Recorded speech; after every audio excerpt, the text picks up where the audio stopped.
Class 11 semester 1 ইতিহাস কিছু গুরুত্বপূর্ণ প্রশ্ন।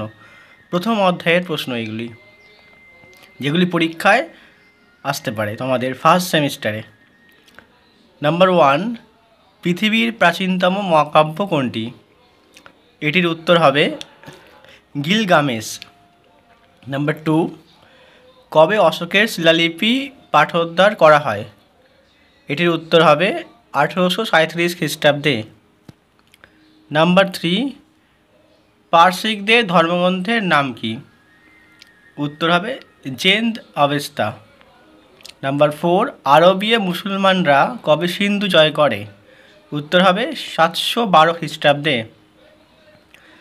নাম্বার 5, রেডিও কার্বন ডেটিং পদ্ধতি কে আবিষ্কার করে? লিবি। নাম্বার 6, আদি মানুষের আঁকা প্রথম গুহচিত্র কোনটি?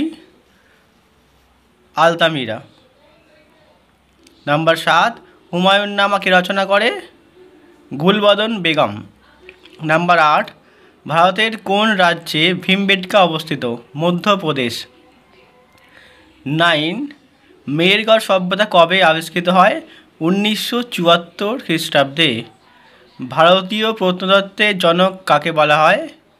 Alexander Cunningham.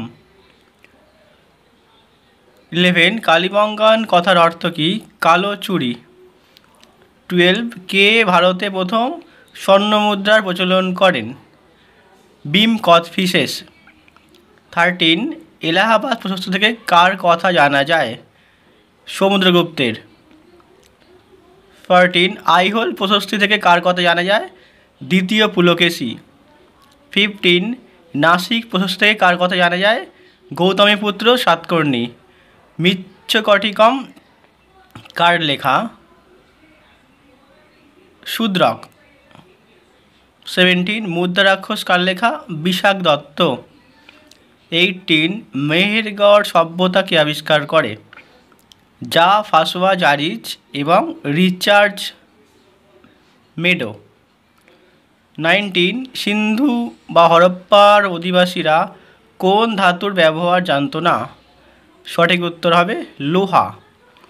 20, বৈজ্ঞানিক ইতিহাস চর্চার জনক কাকে বলা হয়? থুকিডিডিস। 21, আধুনিক ইতিহাস চর্চার জনক কাকে বলে? ইবন খালদুন। নাম্বার 22, পাল রাজাদের চালু করা মুদ্রাকে কি বলা হয়? নারায়ণী। 23, চোলদের মুদ্রার নাম কি ছিল? ক্যাসু। 24, বৌদ্ধদের ধর্মগ্রন্থের নাম কি? ত্রিপিটক।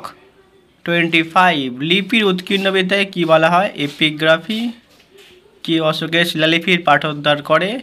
James Prinsep. সাতবাহন রাজাদের চালু করা মুদ্রাকে কি বলে? পতিন। এরকম আরও ভিডিও দেখার জন্য চ্যানেলটি অবশ্যই সাবস্ক্রাইব করো।